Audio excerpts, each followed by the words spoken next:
பழைய கதை தான். அது எனக்கு நடந்த கதை. அந்த கதையை சொன்னால் அட்லீஸ்ட் உங்களுக்கு நீங்கள் இன்டர்வியூலாம் கேட்டிருப்பீங்க. இருந்தாலும் அந்த கதையை சொல்லணும்னு ஆசைப்பட்றேன். என்னுடைய முதல் படம் சரியாக போகல. நான் வந்து சோர்ந்து போயிருக்கேன். நான் வந்து இயக்குனர் சங்கர் அவர்களிடம் வேலை பார்த்தேன். கமர்ஷியல் உலகத்தினுடைய பெரிய ஒரு இயக்குனர். ஸோ நான் ஃபஸ்ட்டு படம் எடுத்தேன். அந்த படம் வந்து கதையாக ரொம்ப முக்கியமான படம். ஏதோ ஒரு காரணங்களால் அந்த படம் சரியாக போகல. இப்போ என்னை சுற்றி இருக்கிற மொத்த உலகமும் ஒரு கமர்ஷியல் உலகத்துக்குள் இயங்கிக்கிட்டு இருக்கு. அப்போ தான் தில், தூள், சாமி அது போன்ற படங்கள் வந்துகிட்டு இருக்கு. அப்போ ஒரு நாள் நைட்டு வந்து எங்கள் வீட்டில், ஏன்னா எனக்கு அப்போ 31 இயர்ஸ் ஆயிடுச்சு, மேரேஜ் ஆகலை அப்படின்னு ஒரு கடுமையான பொருளாதார நெருக்கடி இருந்த காலம். அப்போ நான் ஒரு நாள் ராத்திரி உட்காந்து, நீ எதுக்கு சினிமாவுக்கு வந்த, எதை பார்த்து சினிமாவுக்கு வந்த, எதுக்காக நீ சினிமாவுக்கு வந்த அப்படிங்கிற கேள்வியை எனக்குள்ள நானே கேட்டுக்கிட்டேன். எதுக்கு உன்னை மயிலிறகால் வருட வச்சுச்சு, எது விருதுநகரை விட்டு உன்னை ஓட வச்சு சினிமாக்குள்ளே கொண்டு வந்து நிப்பாட்டுச்சு, எல்லாத்தையும் விட்டுட்டு இங்கே சினிமாவில் சாப்பாட்டுக்கு கஷ்டத்துக்கு எல்லாத்துக்கும் நீ அலைஞ்ச அப்படின்னு நான் யோசிக்கிறப்ப எனக்கு மகேந்திரன் படங்கள், பாலச்சந்தர் அவர்கள் படங்கள், பாரதிராஜா படங்கள், இப்படி ஒரு படம் தான் என்னை இயக்குனர் ஆக்கணும், நல்ல கதையை சொல்லணும் அப்படிங்கிற ஒரு உத்வேகத்தை ஏற்படுத்துச்சுன்னு ஒரு டைரியில் நான் எழுதினேன். அப்போ கரெக்டாக சென்னையில் ஒரு ஃபிலிம் ஃபெஸ்டிவல் நடந்துச்சு.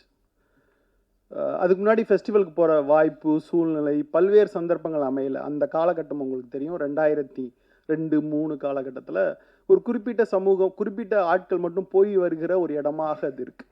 அப்போ டிவிடி, சிடி அந்த மாதிரியான ஒரு கலாச்சாரம் இன்னும் முழுமையாக வராத ஒரு காலகட்டம். உலக சினிமாவை தொடர்ந்து நீங்கள் பார்க்க முடியாத ஒரு காலகட்டம். நான் மெட்ராஸ்க்கு வந்தால் பென்னர் படமே பார்த்தேன். ஸோ அப்போ ஒரு ஃபிலிம் ஃபெஸ்டிவல் நடந்துச்சு. அந்த ஃபெஸ்டிவல் முழுக்க அன்னைக்கு 6 படம் இருந்துச்சுன்னா 6 படத்தையும் பார்ப்பேன். நான் 6 படத்தையும் பார்த்து நான் வீட்டுக்கு போய் 6 படத்தினுடைய கதையும் எழுதுவேன். நோட்டில் இன்னைக்கு காலையில் இந்த படம் பார்த்தேன், இந்த கதை எனக்கு பிடிச்சிருக்கு, அந்த கதையில் எனக்கு என்ன பிடிச்சிருக்கு அப்படின்னு எழுதி எழுதி எழுதி எழுதி அந்த ஃபெஸ்டிவல் மொத்தமும் முடித்தேன்.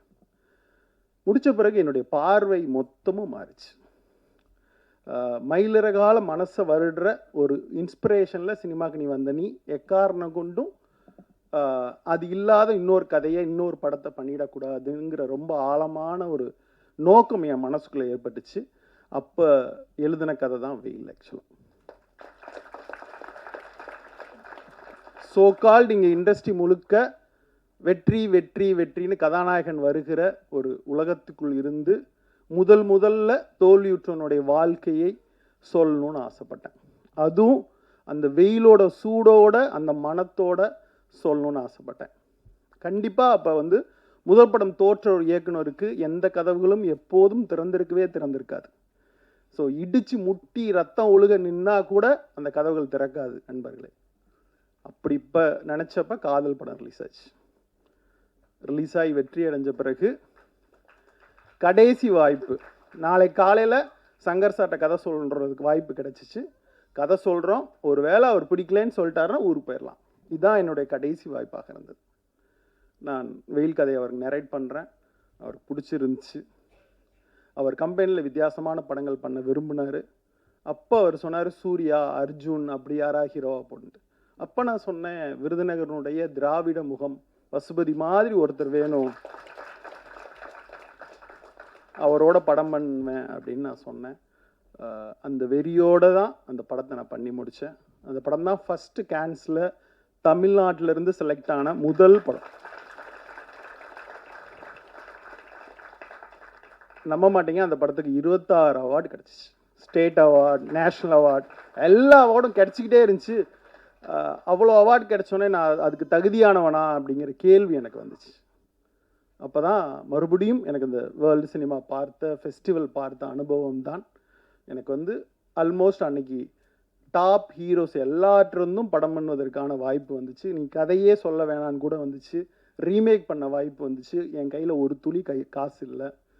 அடுத்த படம் பண்ணுவதற்கு எங்கேயுமே நான் அட்வான்ஸ் வாங்கலை. அங்காடி தெரு அப்படிங்கிற ஒரு ரங்கநாத சீட்டை மட்டும் மனசுக்குள்ளே கற்பனை பண்ணிக்கிட்டு அந்த தெருவுக்குள்ளே முன்னும் பின்னுமாக ஒரு வருஷம் நடந்துக்கிட்டே இருந்து ஒரு கதை எழுதினேன்.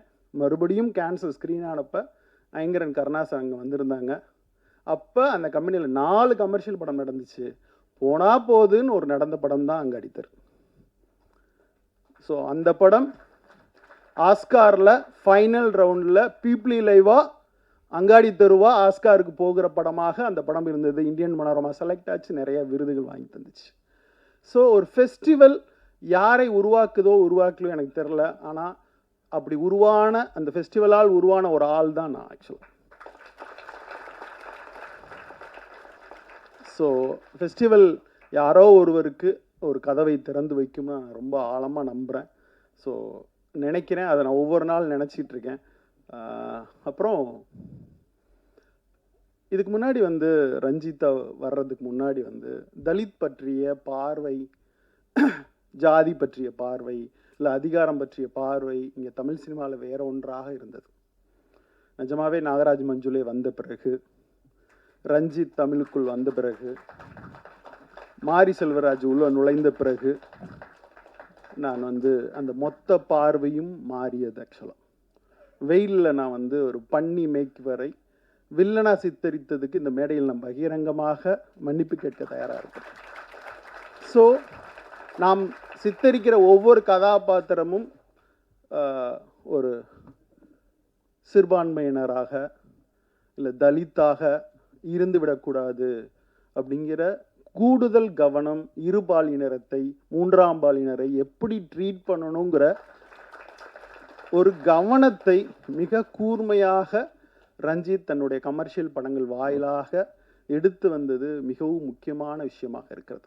அந்த மாற்றம் வந்து மிக முக்கியமான மாற்றம் மொத்த தமிழ் சினிமாலே அது மாறிடுச்சு. இப்போ வந்த ஒரு பெரிய படத்தில் ஒரு சின்னதாக ஒரு சாலையில் வேலை செய்பவரை குறை சொன்னால் கூட ஃபேஸ்புக்கில் ஒரு 10 பேர் எழுதுகிற அளவுக்கு அரசியல் படுத்தப்பட்டிருக்குது. கலையினுடைய முக்கியமான வேலையாக நினைப்பது அரசியல் தான் நினைக்கிறேன். அது வந்து அந்த வேலையை மிக சிறப்பாக ரஞ்சித் வந்து அந்த ஒரு அகல் விளக்கை ஏற்றி வச்சது இன்னைக்கு வந்து அப்படி அவ்வளோ அழகாக எரியுது.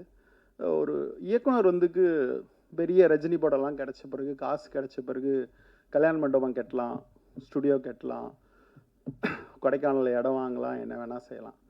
ஆனால் ஒரு லைப்ரரி துவக்கணும். கூகை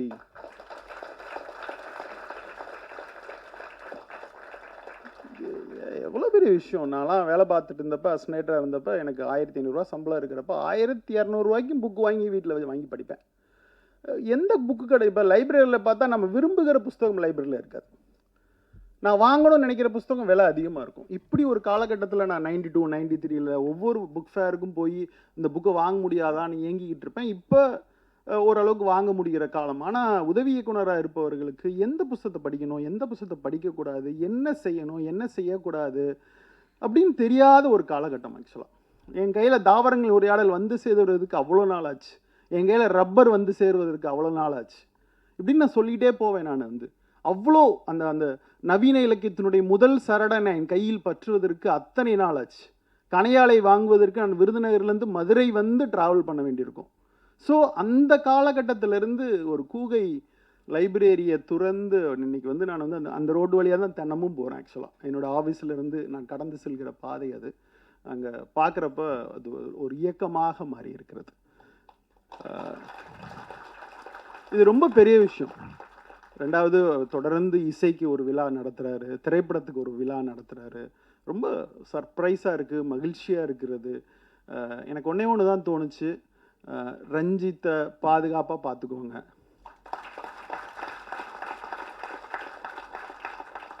அப்படிதான் தோணுச்சு. மிக அன்போடு மேடையில் நிற்பதற்கு மிகவும் மகிழ்ச்சியோடு நான் இருக்கிறேன். கவனமாக இந்த அரசியலை நம்ம படங்களில் சொல்லணுங்கிற கட்டாயமும் இருக்கிறது. லப்பட்டா லேடிஸ் ஆஸ்காருக்கு போகிறப்ப அதுக்கு எதிராக ஒரு குரலை கூட நம்ம வந்து எழுப்புற இடத்துல இருக்கணும். இப்போ வந்து விஸ்வா சொன்னாங்க, கொட்டுக்காளி வந்தப்போ எனக்கு அவ்வளோ வேதனையாக இருந்தது. அதுக்கு எதிராக ஒரு குரல் வந்தப்போ அது யார் பார்க்கணும் யார் பார்க்க வேணாங்கிறது ஒரு இயக்குனர் சொன்னப்போ எனக்கு வந்து அவ்வளோ கோபமாக இருந்துச்சு. ஸோ அது மாதிரி நம் எதிரான குரலை மிக கவனமாக பதிவு செய்ய வேண்டும். இன்னொரு முக்கியமான விஷயம், இன்றைக்கி தமிழ் சினிமா மிகவும் மிகவும் மிகவும் மோசமான ஒரு காலகட்டத்தில் இருக்கிறது. நான் ஒரு ப்ரொடியூசராக கடந்த லாஸ்ட் படம் நான் தான் ப்ரொடியூஸ் பண்ணேன் என் ஃப்ரெண்டோடு சேர்ந்து. ஸோ இன்றைக்கி மேடையில் இந்த ப்ரொடியூசர் எல்லாம் பார்க்குறப்ப ரொம்ப ஆச்சரியமாக இருக்குது.